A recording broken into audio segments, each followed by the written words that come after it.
First question, does God in fact influence the decisions you make at the Capitol? I think most definitely he does, and my relationship and my experience with the Lord, and just the way that I was brought up. I think a lot of the things that we find when we're talking about individual liberties or rights are grounded in a biblical perspective. So when I study my faith and get to know the Lord more, it's very clear that some of those things that we fight for are based in biblical truth. So yes, absolutely, I think so. What are some of those things that you turn to your faith for the answer in reconciling? Well, life begins at conception, that every single life has meaning and has a purpose. And, I believe that God does not make mistakes, for instance. So whether that's a child with special needs or regardless of their skin color or the circumstances in which they were born, the Lord perfectly designed them and values that life. So, just that notion has huge impact on all of the public policy that we deal with, that from conception until natural death, we need to create a culture of life in general. Being a member of a 150 member body, a lot of different faiths at play. Sure. Do you have an obligation as a public official to balance your public duties with your religious beliefs and when those intersect?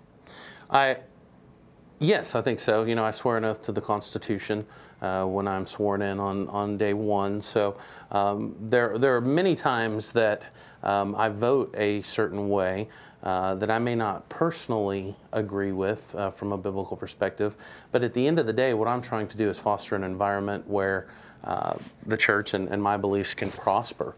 And that means sometimes protecting the rights of people who disagree with me on different issues. But there are some things that are not negotiable.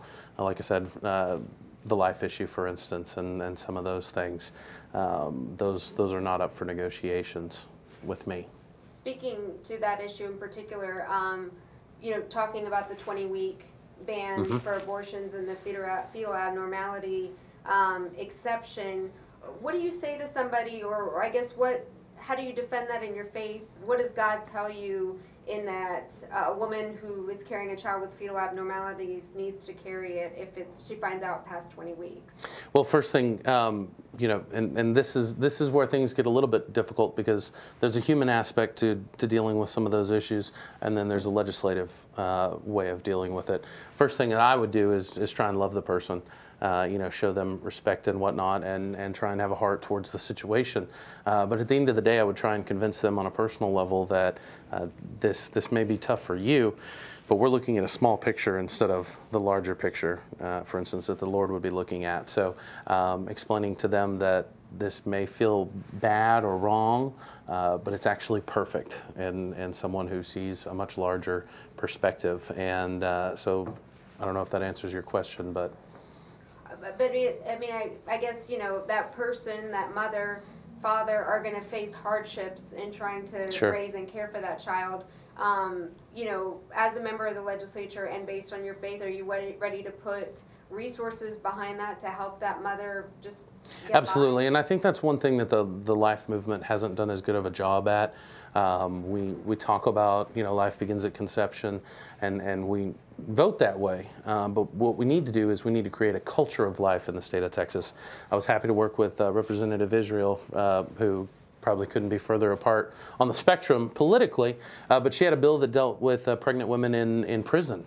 Okay, obviously that's not a great situation, but making sure that they had basic rights, that they had the health care that was available to them or should be, and that they had nutritional stuff that was provided to them because they're in a different position than a normal inmate. So, I think we need to be consistent about that, and we probably haven't been very purposeful about it in the past. So talking about alternatives to abortion and streamlining the adoption process, lowering the cost, getting rid of red tape, those are issues that the pro-life movement should be working through, and not just focused on one single thing, which is outlawing everything. So building a support system. I said when I first started and ran for the legislature that I'm as fiscally conservative as you could possibly be, but when it comes to protecting life, that is the most vital role of government, in my opinion, is to protect life, liberty, property rights, the pursuit of happiness. So I'm willing to spend money in that arena to do it the right way. Unfortunately, there hasn't been as much focus on that, on some of those issues that there should have been. Let me pause real quick. Justin, do you mind lowering his mic a little? I'm just hearing it rub. I don't know if it's right in your shirt or what. It's rubbing? Yeah, it's okay. It's probably my beard or something. Yeah, it might be. Staying with, you mentioned, you know, life, conception till natural death. What are your views then, again, how it relates to your faith when it comes to the death penalty? So that's a very difficult issue. I think that it is appropriate in some circumstances. I think there's a lot of science behind the idea that we can do a better job of dishing that out than we have. I don't know how anyone can sit and listen to some of the stories of people who've been locked away or possibly even put to death who did not commit that crime. And when we talk about dealing with that issue, we need to be very, very sure without any doubt at all. And it's getting better with science, like I said. But I think there is a place for the death penalty. I think we need to be very, very careful in how we use it. I would probably, if I was the judge and the jury, you would see a lot less of it than has been in the state of Texas, from my perspective. I had a follow, and but no. So speaking to some of the issues that we heard, where we heard on the floor in the debate, you know, God invoked or God mentioned. One that you were at the forefront of was guns. We saw open carry and campus carry successfully passed and signed into law. You were not in support of those. I mean, you didn't sign on to HB 910. Yes, I did. You did? I did. Okay. I misread that then. Yeah. I apologize. That's all right. But you were for constitutional carry. Was for constitutional carry. Okay. Is that, in your opinion, as we heard it mentioned several times, a God-given right as far as the Second Amendment? I think so. I think it is. And it's bigger. I mean, we want to put it into like the Second Amendment, but it's bigger than that. It's the right to exist. It's the right to life. It's the right to defend myself and be secure in myself. I do think that's a God-given right. Interesting thing that I saw online from a biblical perspective, since that's what we're talking about, is if you go do a search for the word sword, specifically in the New Testament, and replace that with firearm or gun or what have you, there's a lot of different interesting scriptures, specifically in one case where Christ tells his apostles to make sure that they actually had one on them and instructed them to sell some of their other goods to make sure that they had it. And so I think that's interesting. Obviously, they didn't have firearms at that time when a lot of the text was written, but very specific things about self-defense. We're instructed to turn the other cheek in a lot of ways, and we should obviously seek those avenues as much as we can. But that doesn't mean that we are to just lay over and become a victim to some of these things. And a lot of times, just having one is hopefully the deterrent, which is, you know, where the open carry argument I think goes, is the idea that an armed society is a safer society. I think the statistics are there for that. So definitely have some biblical truth to the idea of having the right to defend ourselves. For those in your chamber that didn't agree with that concept, a lot of Democrats we know, if their belief is that they're safer without guns in their life, or watching other people at a restaurant or whatnot have guns, is that wrong? If they feel in their heart that their belief is that I'm a safer person without it? No, what we need to do is foster an environment where those choices can be made. When this country was founded, it was kind of a bunch of different experiments in the different colonies or the states and cities. The idea was that you could vote with your feet. So if I don't like the policies of one area, I can go to another area. Now, with the Second Amendment and personal liberties, those go over everyone, so those aren't up for negotiations. However, it was very interesting to me, like on campus carry legislation, one of the big fights that there was that we want to mandate that all higher educational centers, not just the state-funded schools, but also the private universities, that they would have to have that. Now, I actually fought against that because you can't have the Second Amendment if it's violating some of the other personal liberties, in which case was private property rights. So if a school that's not receiving state funds decides, we think our campus is better without having firearms, they should have the ability to to choose to do that. And then Texans should have the ability to choose where they go. So if there's a restaurant that allows guns to be permitted, I can go there. If there's a restaurant that doesn't, based on private property rights, then I don't have to go there, or vice versa. So we have to be consistent in some of those beliefs. And I thought it was interesting that some of the pro-gun people were willing to advance the Second Amendment at the expense of private property rights. You were, as I'm sure you've heard, a fixture at the back mic. I know Sure. whenever I was on the floor, you always made your way back there. How do you characterize the session and how it went? A lot of people have said they heard maybe God mention more this session in past, and the Republican agenda and what got accomplished. I mean, how do you measure it from your perspective? Well, I've given the overall session a C+. That's kind of a wide viewpoint of the session. There were some wins and there were some losses.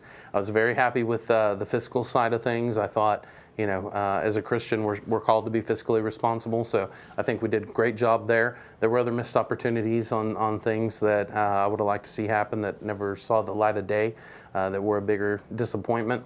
But I want to say this because I think it's important.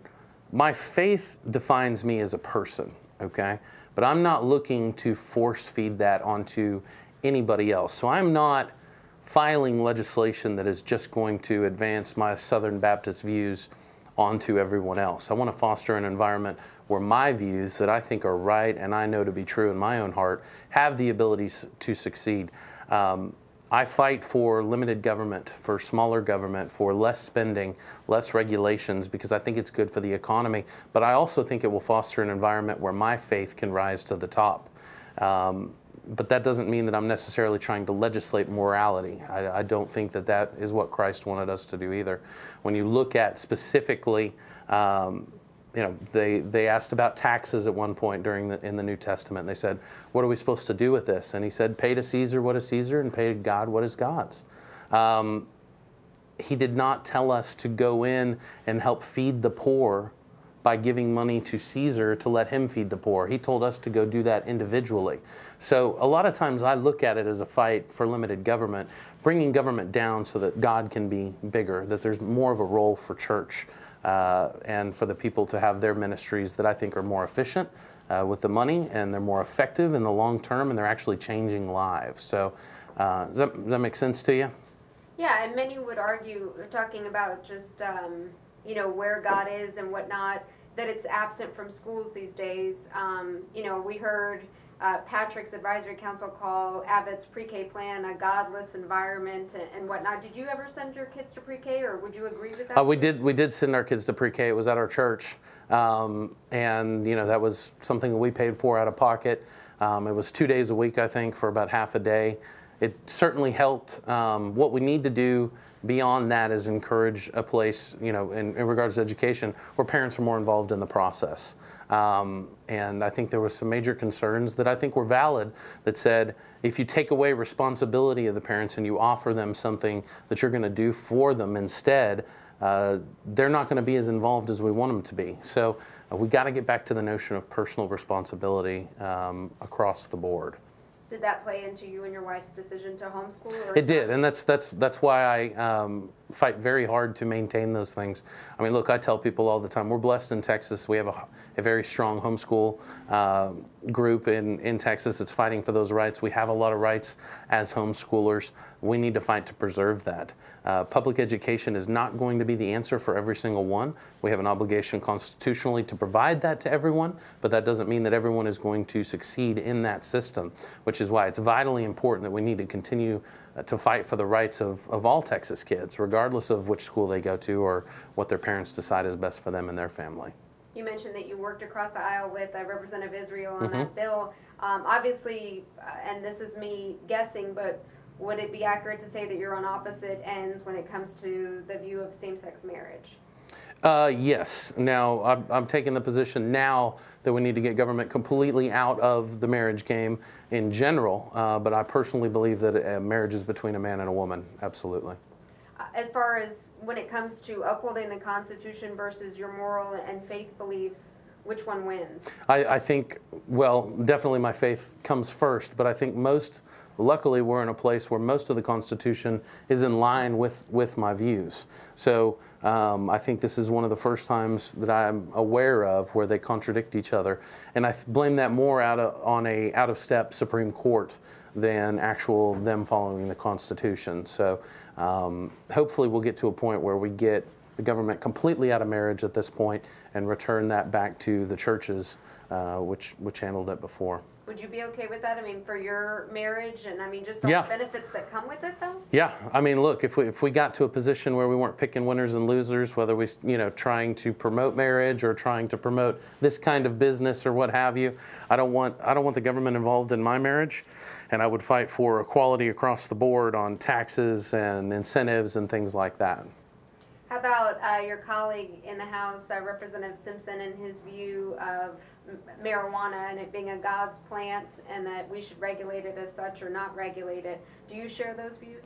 To a certain degree, yes. So criminal justice is an area that I think the Republican Party has gotten a lot of things wrong. I break from my party on a lot of criminal justice issues, and it's basically based on some of my biblical worldviews. I believe in the notion of forgiveness. I believe in the notion of a second chance, and unfortunately, many have invoked the Lord's name in trying to be what they say tough on crime. Now, I believe on being tough on crime, but I also believe that there needs to be redemption, if you will. So one of my favorite stories of the session was working with Eric Johnson on a bill. I was a joint author of the bill that demanded in-person visitation rights to people in prison. There were 12 different counties who had banned the practice, and we took on the county lobby and all the vendor lobby. They had moved to a system where you had to pay up to $7 per minute to have like a Skype screen to talk to someone instead of being able to go to the prison and actually interact with them. A lot of Republicans was where the opposition came from, but I got to work with the far left on the issue, and we actually got it passed, got it into law, thanks to Governor Abbott signing it.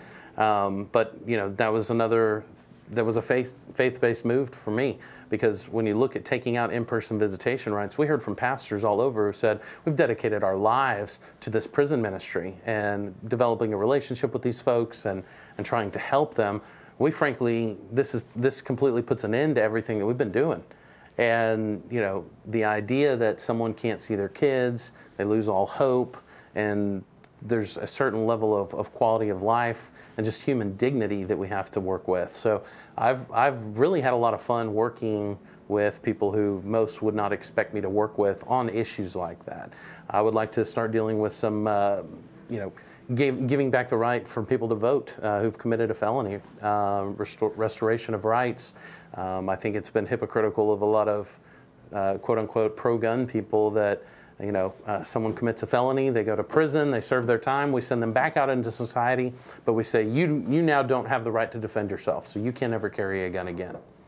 I feel like once somebody has paid the price for their crime, they need to come back and be on the same level as everyone else. So if we're still scared of them and we're still worried about them doing something and we're not convinced that they've paid the price for their crime, then maybe they should still be in prison. But we have a ton, literally tens of thousands of people who are incarcerated right now at a huge rate and a huge cost to the state of Texas, where there wasn't necessarily a victim other than themselves. And a lot of times when we're talking about marijuana reform, for instance, I think using marijuana is not smart at all. I would be devastated if my kids tried to use it. It's not what I want to promote. But at the same time, if someone's sitting in their basement, in their mom's basement, smoking marijuana and playing a video game and hasn't hurt anyone else, why are we going to let off this guy over here who has murdered someone or a child predator? We're going to let them off at a half sentence to make room for this kid who's done nothing but make a bad personal decision. So yeah, I think it's a very interesting concept, and I think the far right needs to team up with the far left on some of those things and get some of this done. You mentioned a couple times now, and some in your own party in these types of conversations have said that they felt like they heard it more this session than in past as far as mentions of God in different debates. you just kind of referenced, so do you think that minimizes the mention, or if people invoke it all the time? I think it can. You know, I hope that people know where I stand in my faith based on how I live my life, as opposed to me putting it into a campaign speech or a talking point. It is who I am, but it's not my lead issue, and I don't think it should be for anyone. If you have to run around and tell people what you believe and they don't see that in the way that you live your life or the way that you treat other people, it's really not worth much more than a talking point. So yeah, I think in politics in general, people have overused that. As I mentioned, you were at the back mic quite a bit, and it seemed like, you know, obviously you're a man of conviction, and it almost seemed though your approach, at least during the session, was all or nothing. And so I'm sitting here listening to you talk about how you've worked with different members across the aisle on different issues. I think people would be surprised to hear it. Sure. I mean, some of my best friends in the Texas legislature are far-left Democrats. I worked with Sylvester Turner on a bill that we call the Vampire Cop Bill, which would have stopped mandatory blood draws at DUI checkpoints, would require a warrant. I dealt with the email privacy measure, first in the nation, that we passed my freshman session. There's a lot more to Jonathan Stickland than some in the press or the media would like to point to. They think of me as this, you know, far-right bomb thrower, and it's just not the case. We're very hardworking. I know who I am. I made promises when I ran for office that I would vote a certain way, and that was be the most conservative member of the Texas House. But I try and approach people from a loving standpoint too, and work with people when we can. So I think, you know, if you talked big picture with most of the insiders down in Austin, they may give you one answer on Jonathan Stickland or the experience of Jonathan Stickland. But if you talk to him one-on-one, I think most people would tell you, I respect him because I am consistent. And it doesn't matter who lines up on what issue. I have been consistent on every single thing. My goal has been that the folks back at home know where I stand and know how I'm going to vote on an issue before the bell even rings. The fetal abnormality exception didn't pass this time. Do you intend to continue pursuing that issue? I think it's important. Yeah, I really, really do. Absolutely, I will. Is there any compromise there? No, there's not. When it comes to life, that is the most fundamental thing that we talk about, and I'm just not willing to compromise. It literally tears at the core of who I am as a person, which is the Lord does not make mistakes, that He values every single one of us. I believe in equality, and I believe it's what's best for our society too.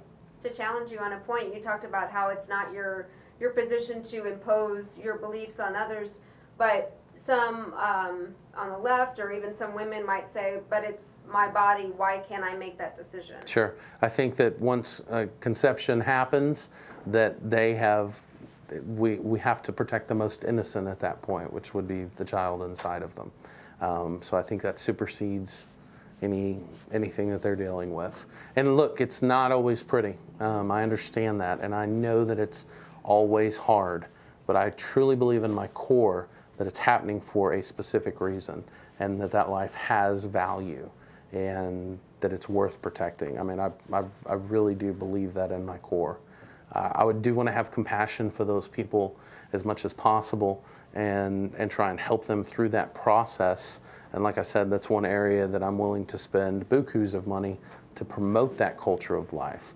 But I think in general that when you talk about safety, you talk about success, you talk about prosperity, it requires that we value each other and our neighbors, and, you know, specifically the most innocent. Representative, anything else to add? I think those were all my questions. No, I don't think so. Okay. I don't think so. Well, we appreciate it. Yeah, thank you.